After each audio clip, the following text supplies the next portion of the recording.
Hi guys, welcome back to Friends and Enemas. My name's Lindsay, and who do I have with me? Kylee Ham. Hi. Can you give them a little bit of an introduction of who you are, what you do, and why you're here? Yeah, my name's Kylee. I am a nurse at the University of Cincinnati in Cincinnati. I work in the emergency department, and I am the president of the Registered Nurses Association. That's the nurses union at UCMC.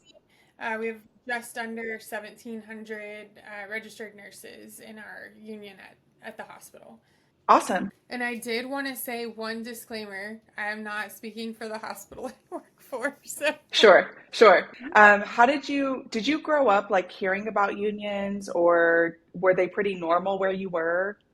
no, I grew up in Texas, and my very first job that I ever had actually was we had an entire half day dedicated to anti union like propaganda. We watched some like pretty ridiculous videos about how scary unions are and stuff like that. So, I did not.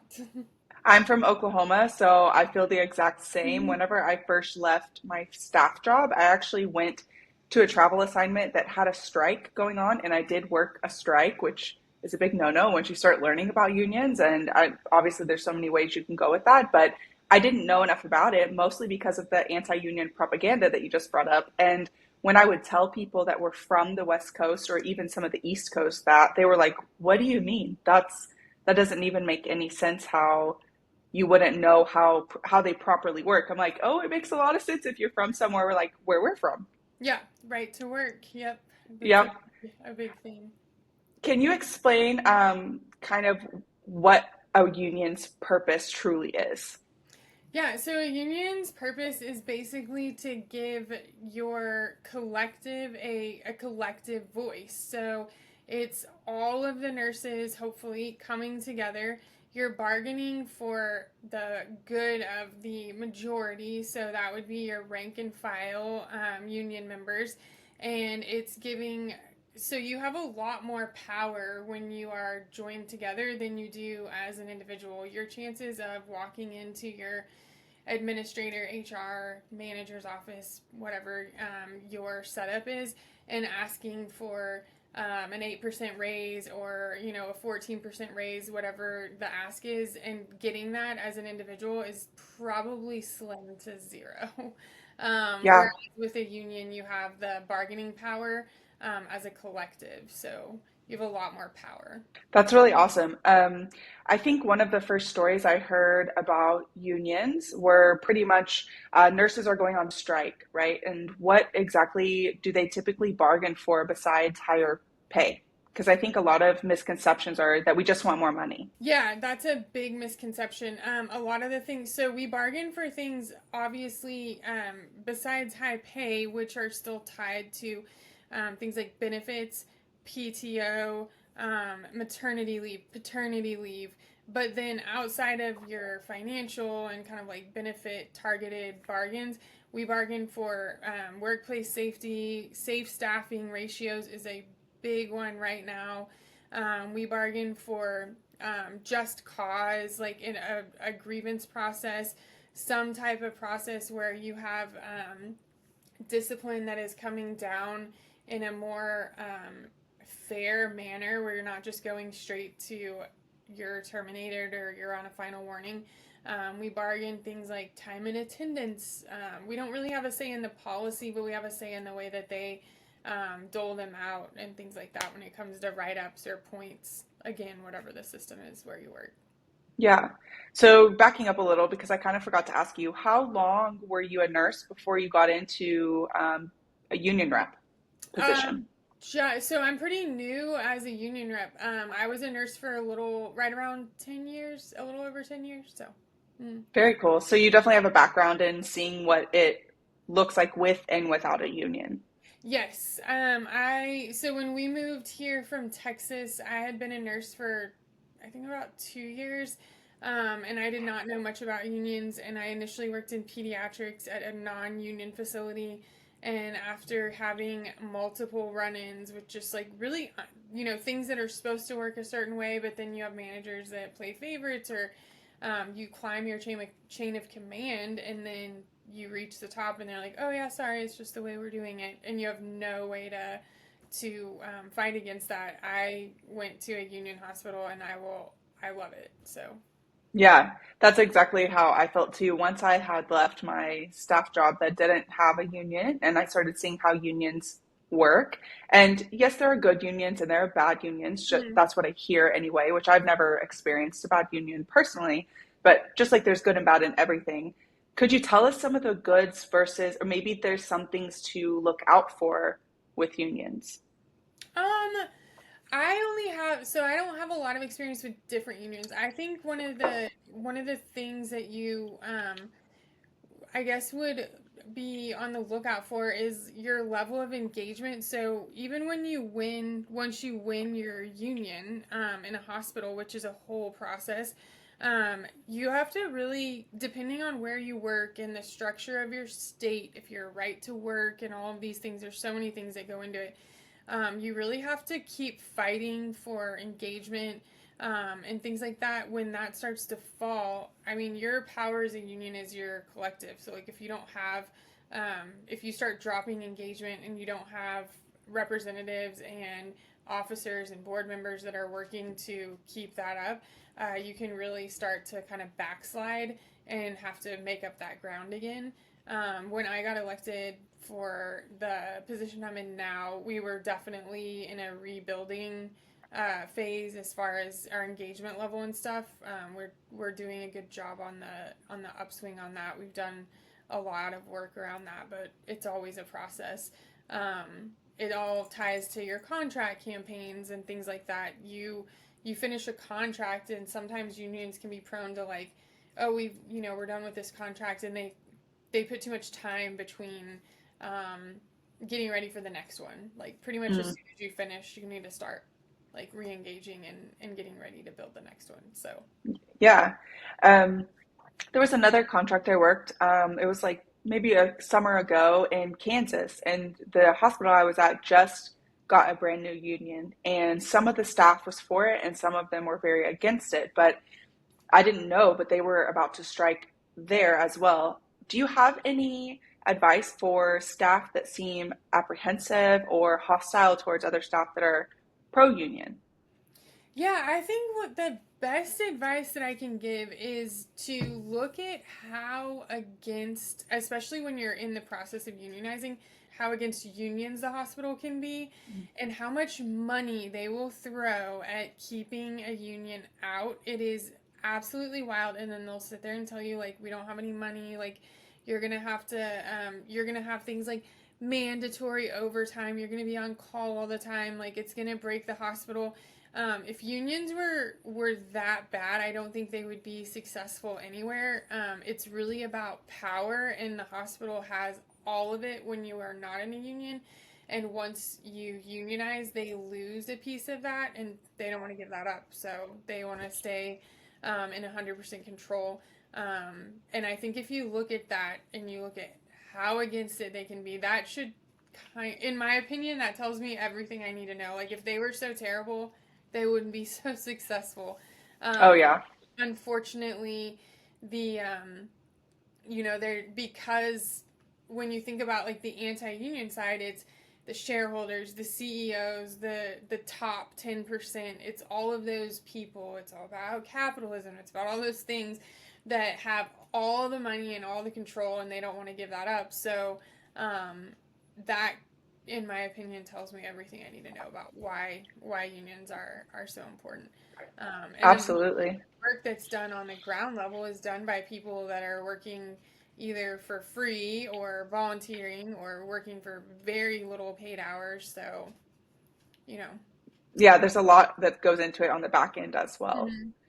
Something I had witnessed too was, some of the staff gaining ganging up on other members of the staff. For instance, this strike that happened at this hospital went through, like, it started maybe on a Tuesday. And so the hospital had a rule: if you strike, you can't come back to work for the rest of the week. Yeah. And they use that against these nurses who are needing their paycheck. There was a young mother on this unit that could not go out and strike because she was a single income of 3 children.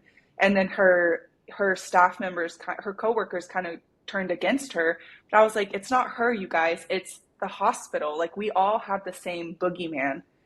And I think that that happens a lot where we start pinpointing like, well, you should be doing this, but she literally can't, and the hospital knows that there's nurses like that. Absolutely. And that is not even just in the strike context. Like, I feel like some of the things that I deal with really frequently are kind of like nurse on nurse misunderstandings, or they come to the union with like, oh, this nurse is bullying or they're toxic, and they'll get upset and they're like, why isn't the union doing this or why aren't they doing that? But it's really about who's the actual problem. Your managers are allowing this behavior to happen. The hospital knows it's happening. They're not holding people accountable. We don't have the ability to discipline people. Like, I feel sometimes people don't always fully understand that. The union doesn't discipline people. We don't hire and we don't fire. We represent people. There's a lot of really shady things that go on, and a lot of things that like the hospitals in general will try to get around. They are not there for the nurses or the staff. They're there to protect the hospital and to protect the money that's behind the hospital. The union, your union or a union, is there to protect the nurses or whatever entity they represent. In my case, we're fully registered nurses, so we represent all nurses for our hospital. And it's kind of we've had multiple times where you have nurses that have been working for the hospital for years and years, and they've never had to use the union. They've never had to fall back on it, and they're not really anti-union. They just don't really necessarily think it serves a purpose. And then all of a sudden one day, like, something happens, and Mm, they're like, they end up in a meeting with HR or whoever, and they're just like, wow, like, I'm so glad that you guys are there. It's one of those things that I hate to call it insurance because I think we do a lot more work than that. I just don't think people always see it when it comes to the contracts and stuff like that. The amount of protection that you have. I know when I was in Texas, I always give this example. We had a meeting. I want to say it was like in April, maybe before summer, but most people already had their vacation scheduled, and they pulled us into an all staff meeting, and they were like, we're short, we're not granting vacation, we're not doing this or that. The top two senior nurses are going to get their vacation pics, and if you have the points or the occurrences available, you can call off. And people were very upset, but the end result was like, if you don't like it, you can go work somewhere else. And that's how it works when you're not in a union. Whereas a union hospital would have nipped that. Like, I don't even think they would have tried it. At least not. yeah, So, yeah. It seems like it's someone to help protect you as a mm, nurse and help protect your license and really your livelihood within work. It's making it a more comfortable, safe environment mm-hmm. and overall non-toxic. Yeah. The other thing I'll say too that I think a lot of people, there's a misconception around your CBA or your contract bargaining agreement. The hospital signs that too.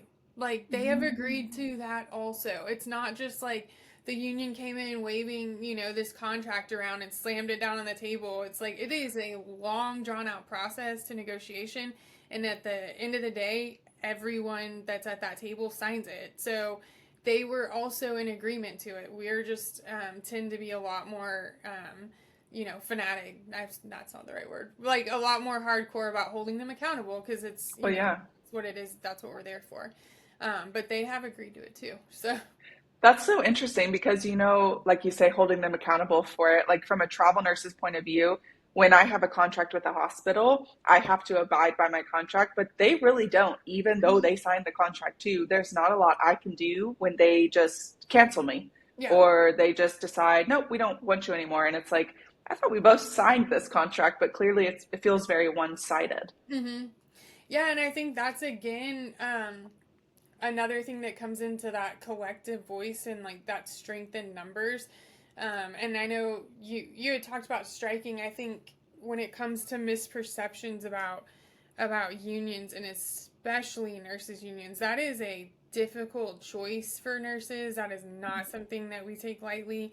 That is not something that most people are gung-ho to do. We don't want to walk away from our patients. And as far as the lockouts, which is what you had mentioned, so in our specific contract, we have a we have to give a 10-day strike notice to vote on it. It has to be a super majority, so you have to have, I think it's like almost 3/4 or more of your members have to agree to strike. It's not just, half, like your ratification vote. And then there's a no lockout policy. So if we strike, they cannot lock us out as long as we follow the contract. Oh, So yeah. we have not, to my knowledge, and I looked into this a little, our union has never had a strike as far as I know. And I looked back as far as I could where our contract's 52 years old. So we have not recently, at least since like the 90s that I know of, as far as I was able to look back. We had a few very close calls. One of them was over parking, actually. That was, I think, the closest we ever came. There was like some issues surrounding parking. I think it's like a dangerous area. Nurses, were parking far away. They were walking in their cars. There's a lot of like issues with people kind of getting harassed, and they came, I want to say, minutes away. They held the strike vote. They were ready to strike, and the story goes that one of the surgeons like busted in the door, was just like losing his mind, and he was like, "What do the nurses want?" And they were like, "They want parking," and he was like, "Give them parking!" And that's how we got free parking. That's how we got our parking garage built for us. So That's hilarious. I mean, and also it does show that sometimes, if the story is true, which it probably is, yeah, doctors have a lot of say in the hospital. So it's really nice whenever they actually have our back, because they know that we're a team and we have to work together. So if we are unsafe, their voices matter just as much as ours do. yeah. Yeah, I know. I love that story, and it was one of That is one of funny. the big surgeons was like, "I'm not working with these scab nurses. What do they want? Like, just give them what they want." Like, Yeah. so, Well, yeah, because being someone who worked a strike, which a lot of people get very angry at me, but I did not know any different. I really just thought I didn't understand it. I really didn't. I was very young.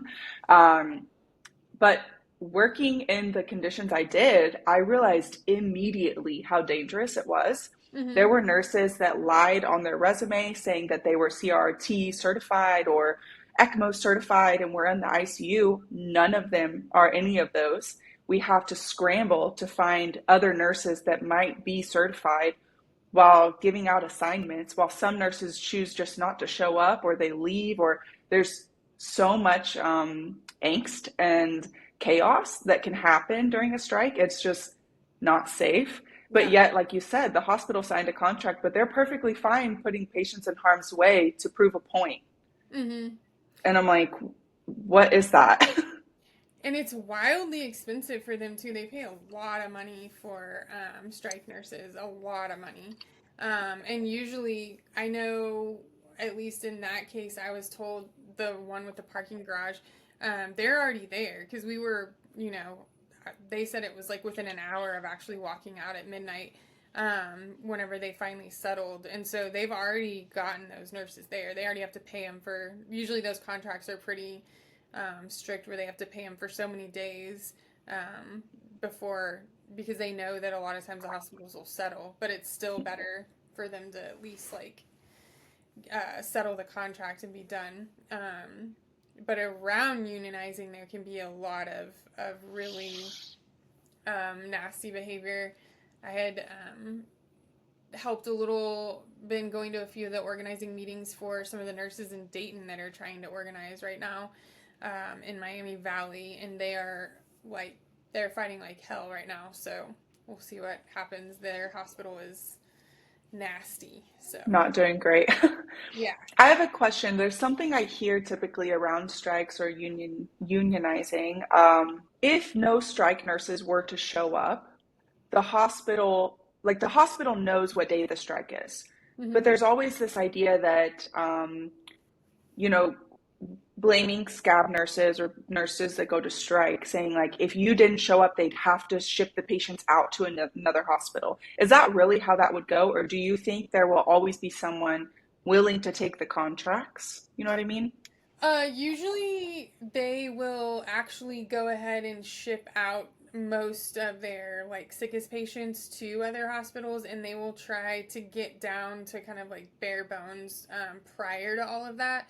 But I also think that there's always going to probably be nurses that will show up, like Mm-hmm. whether how fit they are to take care of that population. Every hospital's population is so specific to that area. You know, you can go to different areas and you have different kind of disease, I guess, not processes, but like your populations are different. You know, your Mm-hmm. level of care that you get is really different. And so each population can be so drastically different. I don't think that a lot of times the danger is like the nurses aren't prepared for that type of, like, our patients are sicker than people usually think they are. So I don't think they walk in and are like not expecting them to be as sick as they are. Yeah. So it's kind of interesting too. But we get a lot of, I mean, we're the only level one trauma center. So we get like all the traumas from the area. We're also a stroke facility. And I think we're the only one. I think there's another one trying to get their certification. So we get a ton of strokes. Um, and so if coming in as a scab nurse and what you talked about, you know, lying or not being fully honest on your application, it presents a lot of dangers, and the hospitals know that going in. That's why they also don't usually want to strike. So Yeah. Yeah. They usually yeah. would rather settle, most likely. Mhm. Well, jumping into some states don't have unions. If you're wanting to unionize at your hospital, what are the steps that someone should take? Because I have friends that have tried to like leave little flyers here and there, and they're very scared of retaliation, even if retaliation is illegal. Yeah, and they should be, especially now with this administration and the NLRB that we have currently is just not union friendly. So it is a little bit scary. I don't think that that means it's not worth trying. It just means that you need to just be aware of that. And I think you also have to keep in mind that as a nurse, you have the ability, for the most part, to get a job almost anywhere else. Like if it's not, I'm not trying to downplay the seriousness of losing your job or being retaliated against, but like you are going to easily find another job. I think it's worth it. So the steps to unionizing are first of all going to be forming your organizing committee, which is probably, if you have like talks or if you've tried in the past, um, if you have a state organization you can reach out to within your state, whether that's NNU, we have our state affiliate is Ohio Nurses Association. Um, we are also affiliated with AFT, which has a healthcare segment in it. There's so many different unions. The Miami Valley nurses are unionizing through UAW, the auto workers. Mm. So it's really just about like finding a union, but the beginning steps of that is your organizing committee. So getting the word out, and what you really need to do, depending on the size of your hospital, is you need some type of representation or some type of nurse in every single unit, preferably on every single shift, to like really be able to get that word out. And the other thing, again, when you go back to your collective and your strength in numbers, the more people that you have joining your effort, the less likely you are to be retaliated against, and the stronger your movement will get. It's really the initial kind of like getting it off the ground that's a little bit more scary. Mm-hmm. Once you kind of get your first organizing committee, whether you've gone through a union at that point or not, once you have like a decent size, um, you need to reach out to a union. You need to get some type of union involved, and you really need to start. I know some unions like hate this term, but I don't really know what else to use. Inoculating against the anti-union stuff that they're gonna start pushing out the second they hear about like anybody trying to unionize. So talking about oh, they're going to take your money. You're not going to be able to talk to your manager. You're going to, like I said, have mandatory on call or mandatory overtime, or they're going to make it where the hospital is going to be so broke and all these other ridiculous things. Though a lot of times the big pushback is on dues, which dues, I Mm. think, in my opinion, are more than reasonable. They go to running your union, and usually the bulk of that is going towards like arbitration and legal cases and stuff like that. And it's usually about 2 hours of work a month, Mm. approximately. So that's a typical dues for most unions. It can be a little more or a little less. I would say mine is probably like pretty close to that. And then once you get to most unions, will not actually do the cards, which is where you actually sign your unionization card demanding an election until you are at a super majority. You only need 30% yeses to get Mm. an election, but you need 50%, well, you need over 50% to win your union. So most good unions, that's a red flag. If they want to like go ahead and have you do your election at 30%, that's concerning, because you're going to have people that say they vote one way and they won't, or vice versa. So you really want to make sure you're more like 60 or 70% yeses before you're really like, okay, we're ready to hold our election. And then once you win your union, it's very exciting, but then you start on the whole fight of like your contract. So it's always, Okay. yeah. Okay. Very good to know, because I think it confuses a lot of people. Like, I don't think they realize they have to be the one to start it. Like, Mm-hmm. no one's going to come save you. You have to be able to take the initiative to save yourselves. Yeah. Yeah. Yeah, and your union, like union reps, organizers and stuff, they'll help you, they'll support you, they will get you in front of the NLRB, they'll give you all the rules and stuff. But I think it's really important to point out that, like, in my opinion, and also my experience, you are, as a union leader or as a union, you are typically held more accountable than the hospital will ever be to following the rules and making sure that you're doing what you're supposed to be doing. I mean, they will hire union busting firms, they will spend millions of dollars on them. It's absolutely wild.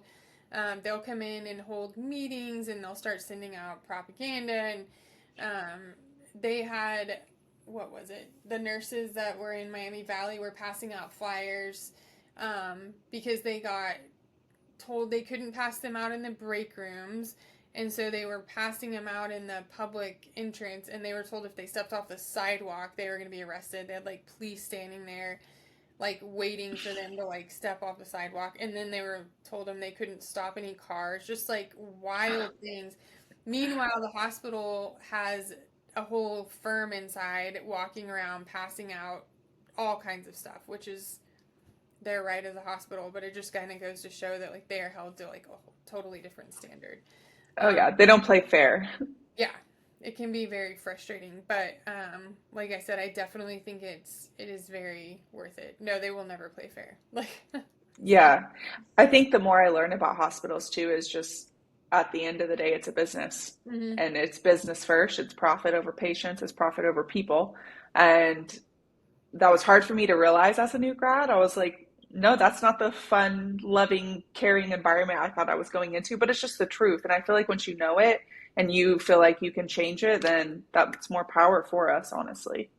yeah, they definitely are a profit-driven business, and I think that is a lot of times what you see with newer nurses, like that kind of like realization, like, oh, this isn't what I thought. And that's okay, like you still deserve to have a say, and you can change those things. Like, their unions are the pretty much the only tool, the only effective tool that the working class has right now to change their working conditions. And you can see, based on the decline in unions during like the Reagan administration, with the whole FAA, whatever it was, the um, air tower operators, whenever he shut that strike down, and that decline of unionization, the gap between income inequality has just Mm. widened year after year after year.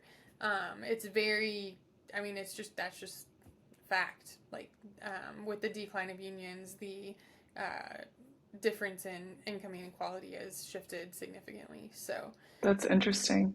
and the other good thing about unions, or I don't know that people necessarily realize, even when you are not a union, like if you are not in a union or your hospital is not a union, you do benefit from other hospitals and other unions, because what they negotiate for and their wins do eventually pass on to other people. Like, I mean, if you think about 8-hour workdays, FMLA, the weekends, all of these things, those were all won by unions years and years ago, and you benefit from all of those. Well, maybe not nurses, but you know. Yeah, yeah. But that's You get what I'm interesting. saying? Yeah. I do know what you're saying, and Mhm. that's very interesting because I feel like a lot of people who are against unions, typically where I was growing up, some of my family that was filling my head with all these anti-union propaganda stuff, they worked 9 to 5 jobs. So they're benefiting off of a union at some point who got them weekends, who got them, like you said, FMLA, is that what it's called? Mhm. And other things that the typical workforce gets. But then like we're trying to do it and they're like, no, no, we want it too. Yeah. Even the pay raises, I know for our area, a lot of times our union ends up reflecting like the pay raises of other hospitals in the area. So like when we negotiate and we get better pay raises, the other hospitals end up giving their employees pay raises, because otherwise they're all going to leave and they're going to come where Hmm. they get make more money. So you do benefit from other unions in their fight, even if you're not directly unionized. So. That's a really good point. My assistant put some notes on here about the Miami Valley Hospital in Dayton that we were talking about, and that there was a quote: when the hospital makes a decision to separate anyone's employment, it's not a decision that we make lightly because we have a goal to improve retention. Is that the hospital saying that or the union? That's the hospital. So a nurse Okay. there was handing out union flyers, trying to let other people know that there was interest in forming a union. And I'm saying this based on what I know from other nurses. I don't work there, so I can't say with 100% certainty, but my understanding is that they fired her based on their non-solicitation or no solicitation policy, which in all honesty is in direct violation with the NLRB, but because of which is the National Labor Relations Board, sorry, in case anybody doesn't know that, that's the board that covers the NRA, which is the National Labor Relations Act, and then they govern unions and deal with things like fair labor practices or unfair labor practice, stuff like that. But that policy is actually in direct conflict with the NLRB's policy. You have a right to organize, you have a right to discuss unions without retaliation, you have all of those things. It's just that, unfortunately, because of the administration that we have right now and the ineffectiveness of the NLRB, it's just going to take a while to work through those claims. So that's I see. an unfortunate part of it, but. Yeah, and that goes back to, people that are scared of retaliation. We're saying it's very a real possibility that you could be Mhm. retaliated against in any form, whether you lose your job or suspension or something. But it doesn't mean that there's not a way to get unionized. Absolutely, absolutely. A Yeah. lot of it, the best way to do it is to get to identify your leaders. So, like, leader identification is really important when you're unionizing.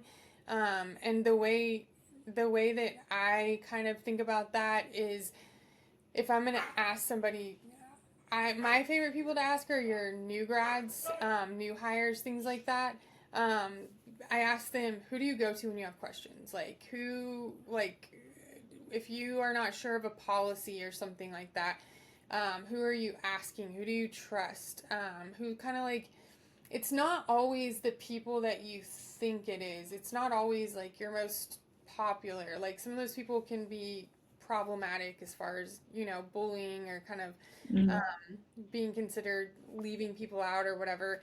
You want your like more natural leaders, and you do things called structure tests. So whether that be like, we're having a meeting on Wednesday to talk about unionization, and you think you've like have somebody that likely is like identified as a natural leader, you would say, can you bring like 2 people to that meeting from your unit?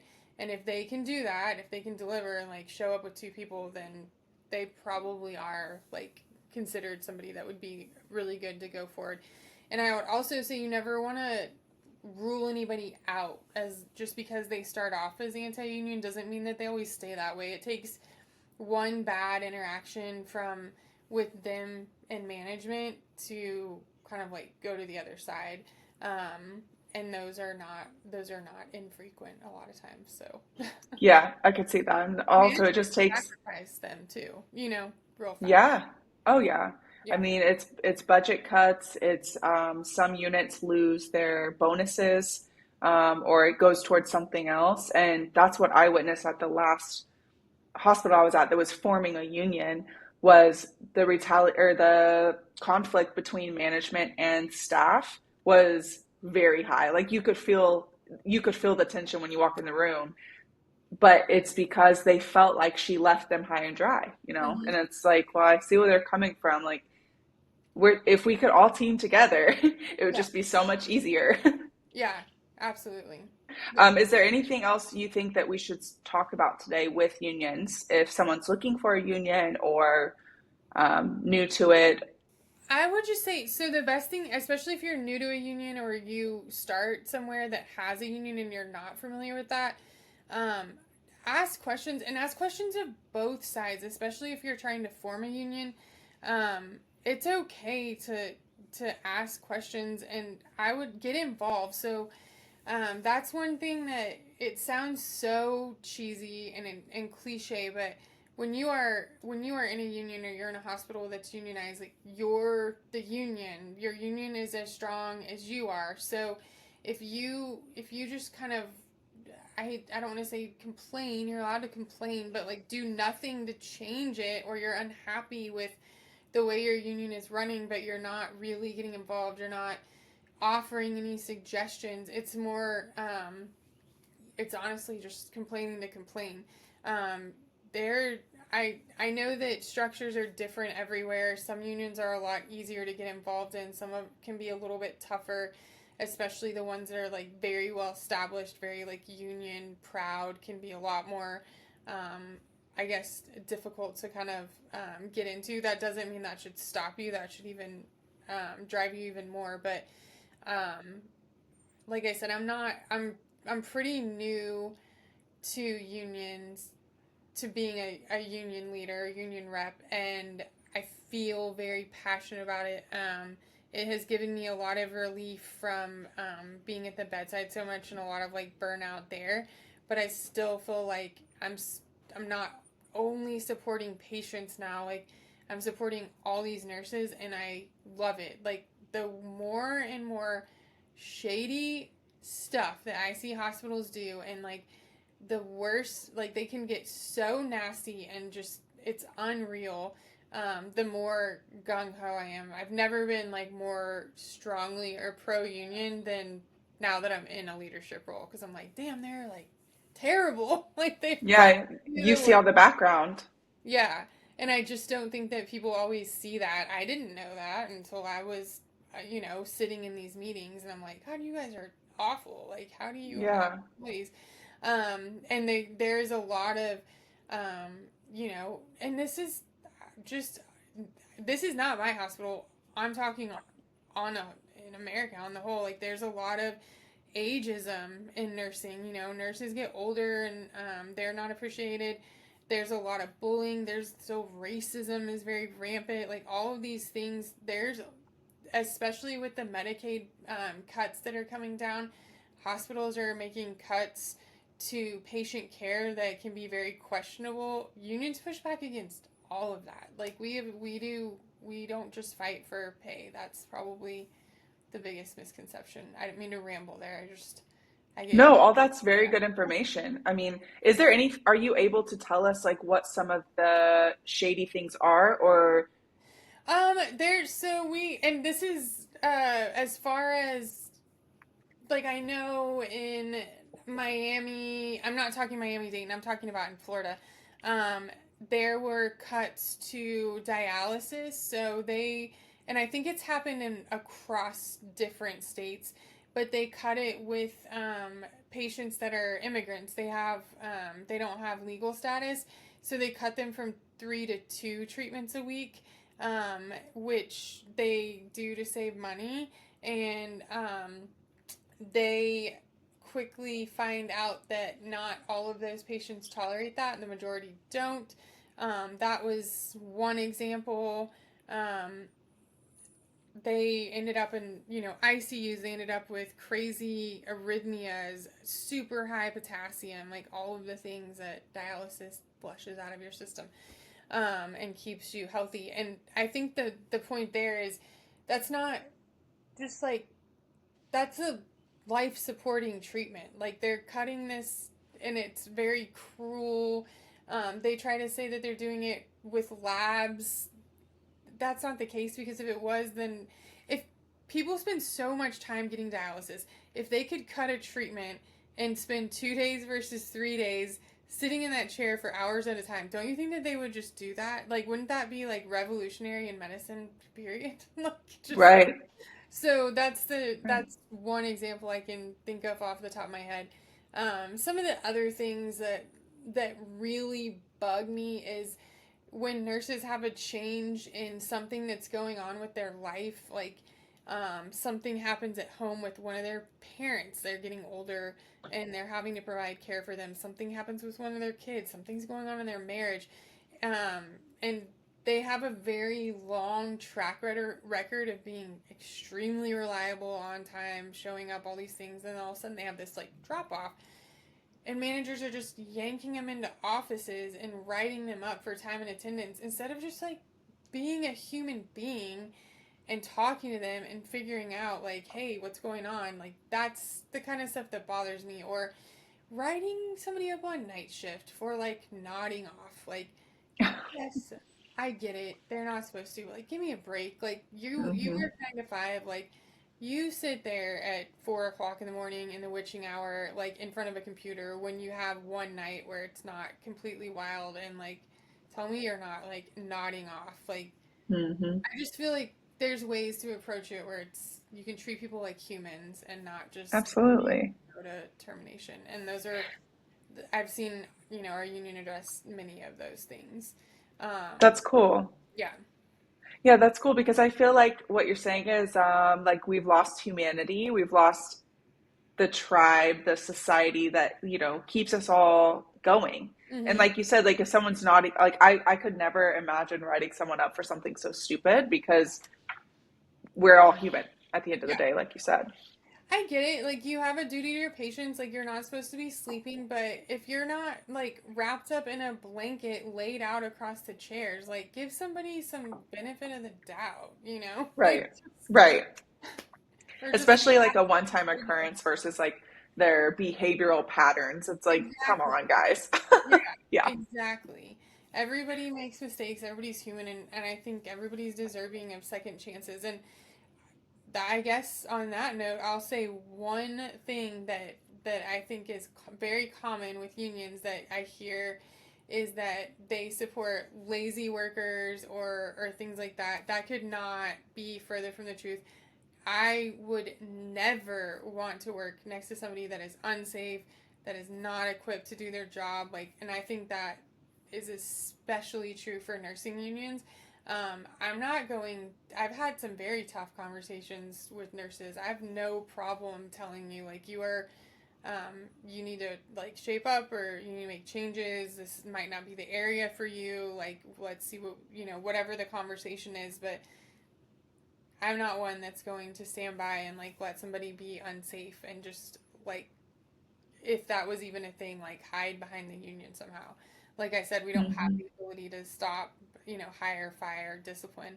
But that's not something that we would ever support, especially as nurses. I don't think so. No, I think that's some anti-union propaganda trying to make it look like we're just lazy and want someone to do our work for us and do. Hmm. That's not the case. The truth is, by ourselves, we can't seem to get administration to listen to us of our needs and concerns. And unions, union reps are able to uh, conversate with them. They're able to have conversations with the higher ups and get things done where we aren't getting anywhere by ourselves. That's the beauty of a union. Yeah. Yeah, we meet with upper management multiple times a week and discuss a lot. And the other side of the whole lazy worker trope is again, that's like very deeply has deep roots in racism. Back from when unions were first starting to form, and some of the black workers were some of the first to unionize, that, and especially as federal workers, that was very deeply that type of language and that type of rhetoric is deeply tied to like racism. So I think you point that Yeah. out too. It kind of helps, hopefully helps like undermine that type of talk and stuff. Yeah. So Because systemic racism is very relevant still today, especially in healthcare. And if we just listen to our fellow coworkers who are the ones experiencing it, I think the reason I wanted to have this conversation with you is so other people can hear information directly from the source. And when we get information from a source like, our colleagues that are people of color, and they're telling us what's happening, we should stop, take a step back, and listen to them. It's still happening to this day. So you're 100% correct. mm-hmm. Yeah. Yeah, absolutely. Well, that's all I have for us today. I really appreciate your time because, like I said, I've been fairly new into unions. I'm excited to get this episode out. If you guys want to go follow her, her socials will be in the description, along with a link to learn more about unions and unionization. If there's anything else you want to say? I don't think so. Thank you so much for having me on. I really appreciate it. Thank you. Absolutely. Yeah. All right, guys. Bye.